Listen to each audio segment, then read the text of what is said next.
And now, tonight's presentation of radio's outstanding theater of thrills, Suspense.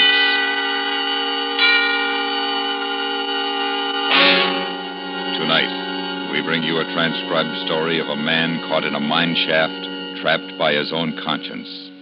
So now, starring Torrin Thatcher, here is tonight's suspense play, The Digger.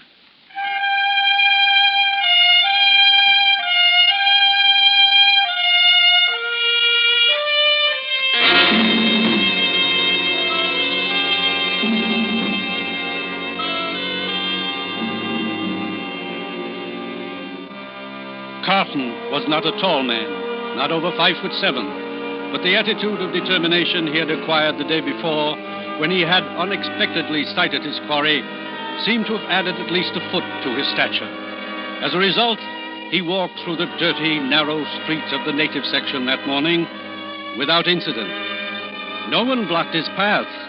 No one cursed as he passed by. When he had walked approximately 6 blocks from the river crossing, where he had to park his car, he turned into a small open doorway. Addio, Bonner. This is the place they call Winky's, boy? Addio, Bonner. Where's your head man? Thank you, Ngobe. Sir, you do not wish to drink here? There are many places better for gentlemen across the river. I didn't come here to drink. What other reason could you have for honoring my establishment, sir? Well, I'm told you rent rooms upstairs. You're a policeman, sir? No. Sir, you have been misinformed. Now, please, you go, huh? Then you don't have rooms here. Only 2, sir, where my family and close friends may rest. So you I will... suppose he could be a close friend of yours by now. Who, sir? Well, the man I'm looking for. I got a job for him. No one here seek work, sir. Well, let him tell me. But I am telling you, sir. Now, look. Yesterday afternoon, I caught a glimpse of him in the marketplace, and since then I've spent quite a bit of money to learn that he's staying here. He's tall, has a bad leg. Are you willing to spend more money, sir? I am. You sit down, sir. Rest yourself. Ngobe. Yes, mister. You will see if anyone know the man this gentleman seeks. What is his name, sir? Fabian. Roger Fabian. They used to call him the Digger.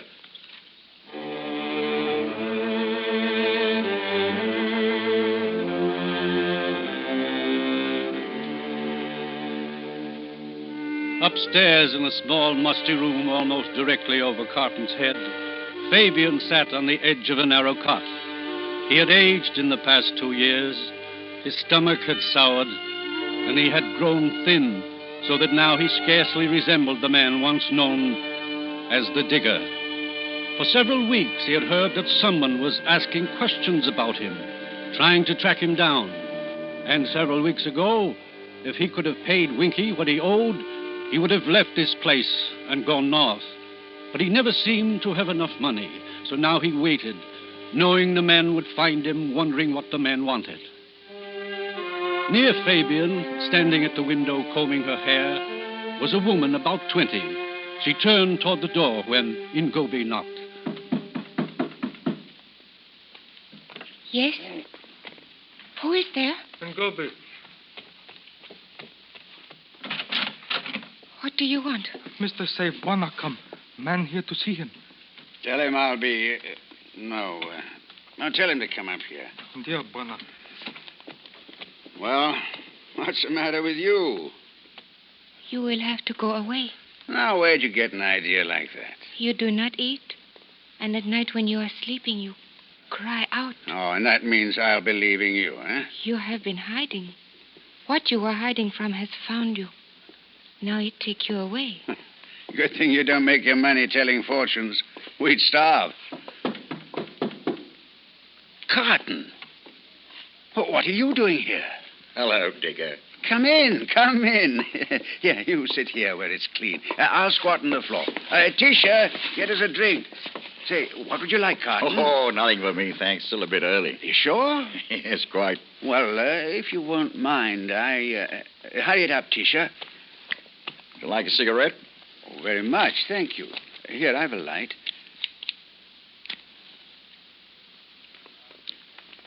You're hard to find, Digger. Oh, so you're the one that's been looking for me, eh? I'd heard someone was. Mm-hmm.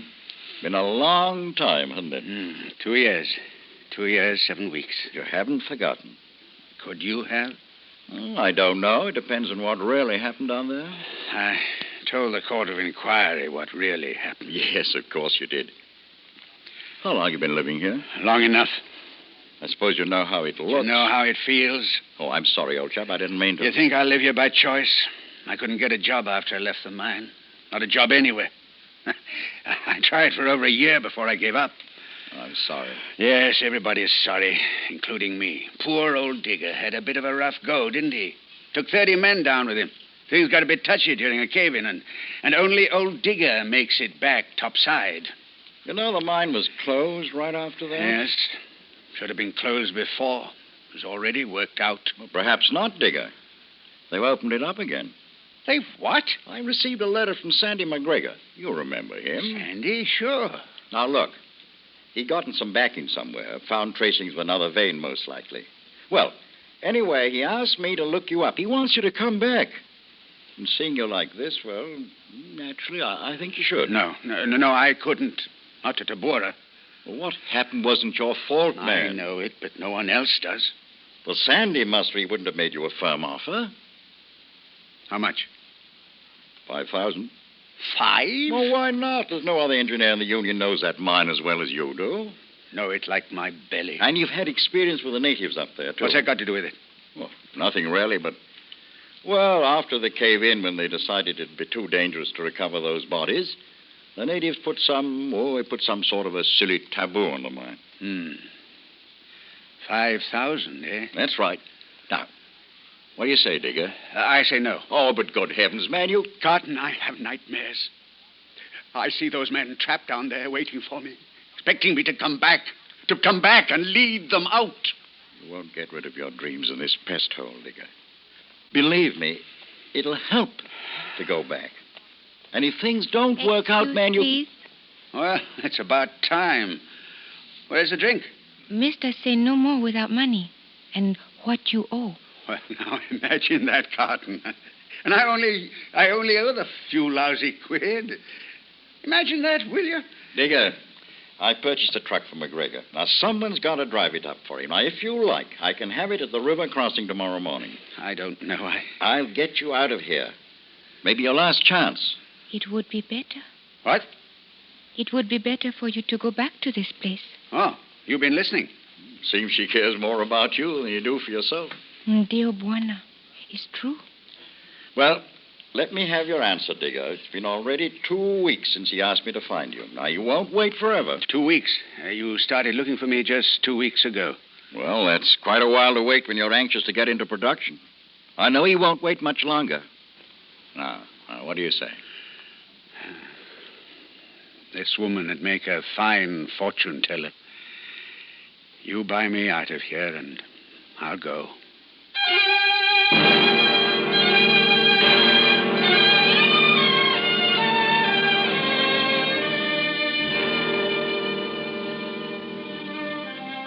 It was normally a pleasant 3-day trip to Tabora. But for the digger, his liquor supply suddenly cut off. It was a nightmare. Twice he had to stop for several hours while he fought to control his nerves. But by the time he finally reached the floor of the valley that led to Tabora, the worst was over. Late the 4th afternoon, remembering what Carton had said, he swung the truck wide around the native village. Then a few minutes later, he was driving down the hot, dusty street that separated the 4 frame buildings of the Tabora mine.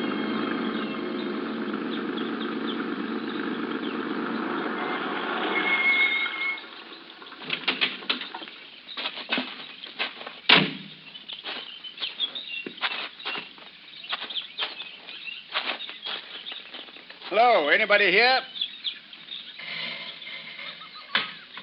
Yes? Sandy McGregor. Who is it? It's the digger. Why, what's the matter? Didn't you recognize me? Look now, of course I did. I just had to wait till I got close up. You haven't changed, Sandy. Neither of you. And I'm very glad to see you, digger. Oh, is that the truck Carton bought me? Yes, and she's loaded with supplies. Good. We'll unload it in the morning. It'll give you something to do. Haven't you started working the mine? Well, I can't until I receive the permit. Come along inside. Carton thinks you've found a new vein. So I have. Should go about 600 a ton. I've got some more samples. You take a look, see what you think. Your leg been giving you trouble? Oh, no. Muscles get tight when I don't use it. That's all. Too bad you didn't get entirely clear that day. But even so, you're a great deal better off than the others who were down there. Yes. Anyone else here with you? The geologist seems to know his job. Oh, here we are. Clark, this is Fabian. Roger Fabian. Clark? That's right. I was just about to fix myself a drink. You'll join me, won't you? No, thanks. Oh, come now, Fabian. Surely you're thirsty after your long trip? No, I've decided to stay off it for a while. Oh? Think you'll be able to? Why, yes. Why? I've always heard once the stuff's gotten hold of a man, it took real guts to leave it alone. Oh. Well, how about you, Sandy?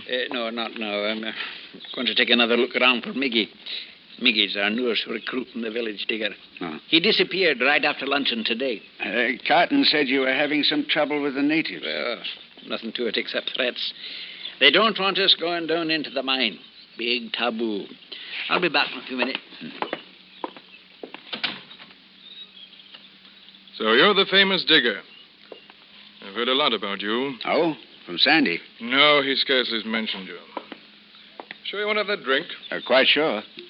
Well, you've changed since Joburg. Oh? Did we meet there? Oh, we had a mutual friend, Trudy Morgan. Remember her? Oh, yes. You'd been gone about a month when I checked in. Well, you'd like to see your room? It's right across the hall from mine. Doesn't matter if you snore, though. Rats keep me awake most of the night anyway. Rats here? Well, the place is overrun with them. And they're hungry, so watch yourself. Well, everything seems to be in order. Except the lock on this door. Oh, I won't worry about that. I would. Someone might sneak in while you're sleeping and slit your throat.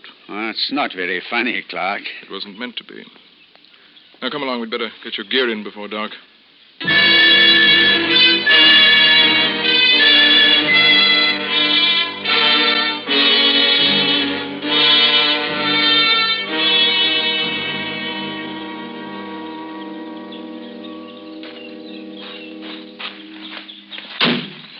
Is all you have?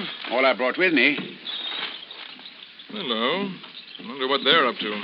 Clark, digger. Over here, Sandy. You find him? No, he's gone back to the village. Well, looks as if I'll have to don the apron tonight. We'll not be eating here. What? Why not? I went over toward the village. That's no ordinary ceremony they're holding. They're being whipped up into something big. Lots of cooler being passed about. For our benefit, perhaps? I'm afraid so. You mean they might come here to attack us? I'm not going to stay to find out. Where we go? Down into the mine. That's the one place they won't dare to come after us. Now, you and Clark go ahead, digger. I'll get some blankets and things from the house. Well, what about the truck and your supplies? If we don't get out of this alive, we won't need them. Oh, Digger. I wasn't going to tell you this before you got settled, but I think I should now. Yes? I've taken an oath to kill you. What? I intend to do it within the next few days. Unless, of course, the natives do it for me. Well, come along, Digger.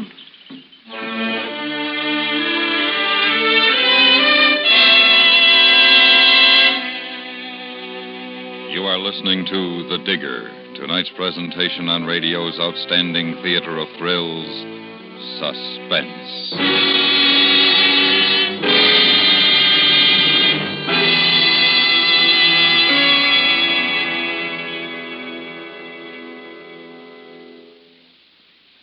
Yours truly, Johnny Dollar, is no signature on a Valentine. Not that our danger-loving insurance investigator is opposed to romance. It's just that the detective's profession calls for a pragmatic approach to life, if he wants to go on living. That's why, no matter how lovely a lady may be and no matter how attracted to her Johnny Dollar may be, solving the particular case he's working on always takes precedence over sentiment. The case he's working on right now calls for courage as well as caution. And it's a baffling mystery thriller you'll enjoy following clue by clue as you listen for yours truly, Johnny Dollar, Monday through Friday evening on most of these same stations. And now we bring back to our Hollywood soundstage Torrin Thatcher, starring in tonight's production, The Digger, a tale well calculated to keep you in suspense.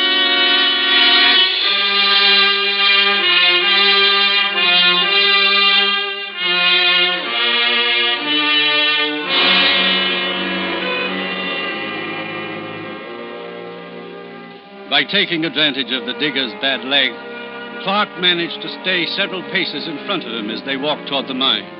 This prevented Fabian from asking questions and pressing Clark for answers. Clark himself was the big question. The digger was not entirely convinced that Clark was serious, yet there was nothing humorous in Clark's threat, which had been made in an unemotional, completely fatalistic way. He was still undecided when McGregor caught up with him. Together, they reached the hoist and climbed into the cage. The moment before they started down, they saw the natives set fire to the building they had just left. Then they lowered themselves, and the digger began to remember the nightmares and remembered this mine was also a tomb. Well, this will set us back. Set us back more if they catch us. There's a bottle wrapped in that blanket, Clark. Will you break it out? Yeah? Yes. How far are we going down, Sandy? To the lower level. The lower level? Yeah, that's what I've been working. I've got a spot fixed up back near the cave-in. We'll be more comfortable there. Here we are. You look a bit shaky, Digger. Better take some of this. Yes. All right, thanks. There, that's more like the old Digger. How about you, Sandy? Go ahead. No, it won't bother me being down there. Well, it shouldn't bother any of us. That's so? How about it, Digger? Would it bring back some nasty memories? Why should it? Well, last time you were down, you barely got out alive. You were lucky that day, weren't you? Clark, I you're right, bring... Sandy. I'm sorry, Digger. Didn't mean to remind you. You didn't? No, don't imagine I did. Here, you better take another drink. Wash away the ghosts.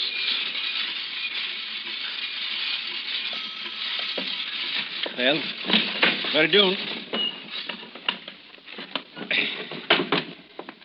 You hang on to that bottle, Digger. I'll help Sandy with the other things. Wait a minute. What is it? I'm not sure. It's smoke. What? It is smoke. Coming from up top.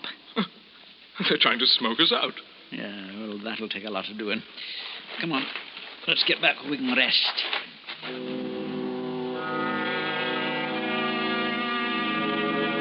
They started back then, their graphite lamps lighting the way, casting shadows on the stone walls ahead of them. The digger remembered each foot of the level, each beam that supported it and kept the earth from caving in on them. Once he would have remembered them as old friends, but not now. Then they rounded a sharp turn and came upon the fallen tons of shale and loose rock that had caused the death of 30 men.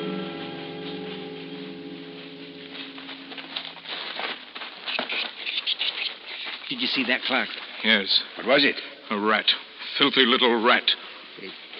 Digger, you'd better go easy on that stuff. Let him alone, Sandy. You let him alone.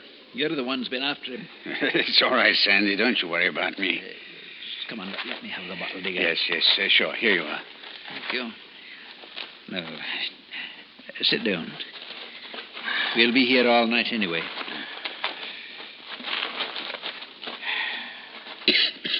Cigarette, Sandy?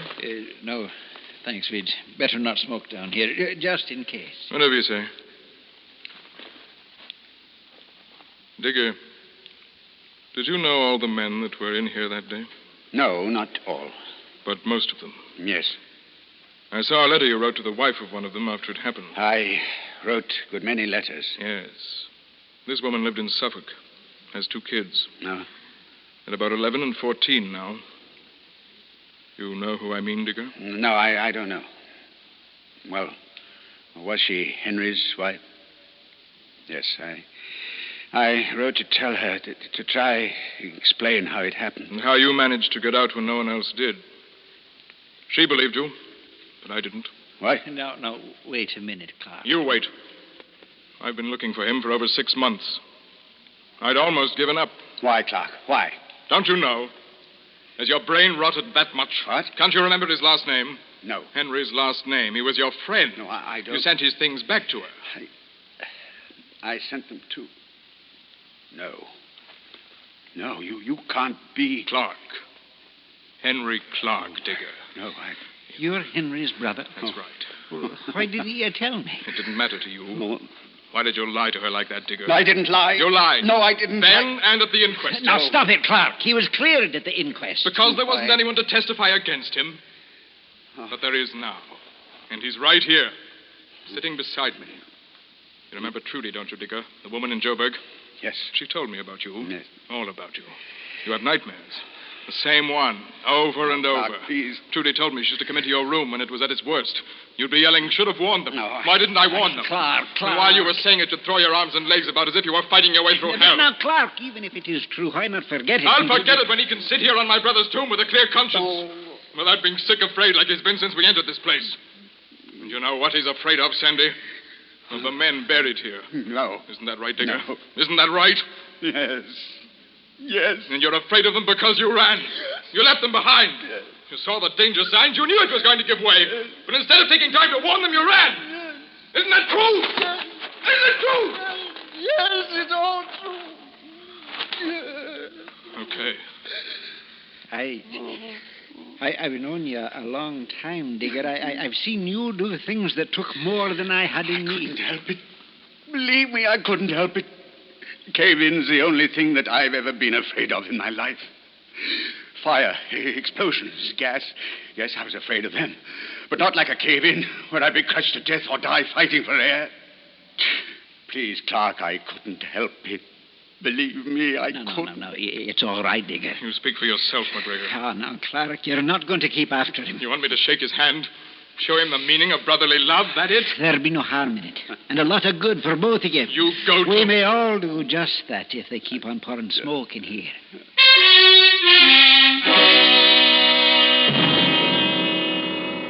They sat quietly for a while, waiting. And then, just as McGregor had feared it would, the smoke reached their level and came rolling down the shaft. And with it, running in front of it, were all the animals who had made their nests in the abandoned mine. What time is it? About 4. It'll be daylight in another hour. The natives will stop, then go home to sleep off the cooler. What was that? Did you hear something? I don't know. I thought... Listen. Another rat. Look there. At the turn. There were 4 of them. Listen to them. They must be coming down here to get away from the smoke up top. Let's take a look out toward the cage. Good Lord. Hundreds of them. Keep your lamp on them. They're afraid of light. Sandy, look back there toward the cage. More coming in. They're not moving. Come on, we'll get back. What? We'll go back where we were. Come on. You're going to have us trapped in here, Sandy. We're going to be cut off from the cage. We've got to make a run for it now. Take it easy, Clark. Take it easy. There are 1,000 rats out there waiting for us. How are we going to get out? I'm not thinking about that. I'm thinking about keeping alive right where we are. Look. They're moving this way, Sandy. We've got to make a run for it. We can't run. You mean he can't? I mean we're sticking together. Then none of us will make it. We'll all die here. Shut up, Clark. We'll make a nice meal for them. For their families and their families' families. Shut up, Sandy. You two had better go now, while there's still a chance. No, we'll stay. The air should begin to clear in another hour. How do you know? You don't know for sure the natives are going to give up? Sandy, your only chance is to try and reach the cage. If you make it and it's clear up top, send the cage back down. I'll try for it then. If it's not clear up there, it won't make any difference anyhow. Stop talking and let's move. But if we leave you alone, Digger, they might... They will anyway, in a few moments. Go on, Sandy, go on. There's a shovel over there, and I can hold off until you get up top. Listen to him, Sandy. Do what he says. All right, we'll try. Go on, Sandy. Oh, Sandy. Yes? One thing. In case you get through and I don't, there's a woman I'd like her to have my things. Will you send them to Carton? He'll know where to take them. Yes. Good luck, Digger. Let go on your dirty little beast. Get over there.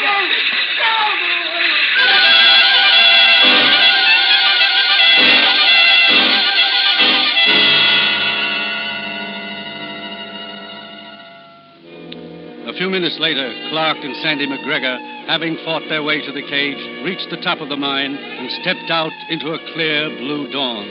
Then, with an almost automatic gesture, because they had said they would and not because they expected the crippled Digger to make it through the rats, they sent the cage back down.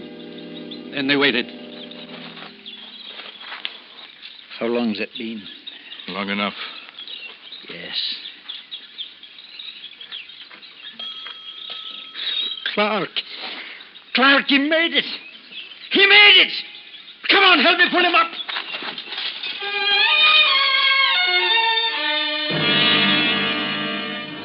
They looked down the shaft, and as the cage neared them, they could see rats clinging to the top of it and to the ropes on each side. Then the cage was clear, and they saw what it carried. No. Oh, my God. No. Look at him. They must have been all over him for 1,000 feet. They buried him as the sun rose full above the horizon. A few days later, Sandy wrote another letter to his friend Carton.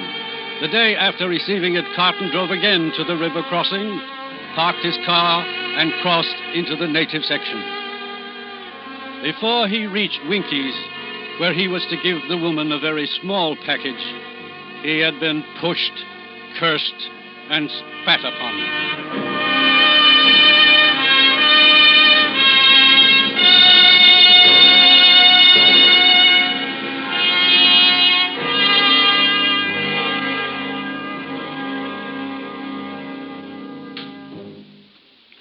Suspense, in which Torrin Thatcher starred in tonight's presentation of The Digger.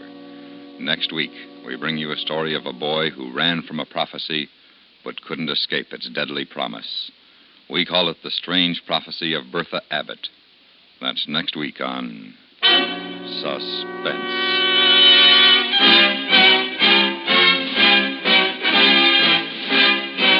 Suspense is directed and transcribed in Hollywood by Anthony Ellis. You have heard The Digger, written by Charles B. Smith, especially for Suspense. The music was composed and conducted by Leith Stevens. Featured in the cast were Herb Butterfield, Charlie Lung, Ramsey Hill, Stan Jones, William Byoff, and Parley Bear. Now, a public service message from CBS Radio. In this second half of the 20th century, war could happen in a hurry. Nuclear fission and long-range bombers have brought America within striking distance. And unless we're on our guard, an aggressor could deliver devastating blows. To help guard America, enlist in the Ground Observer Corps. Sign up for the silver wings that mean you're doing your share to man our vital aircraft spotter observation posts. Write or telephone your nearest Civil Defense Center and volunteer.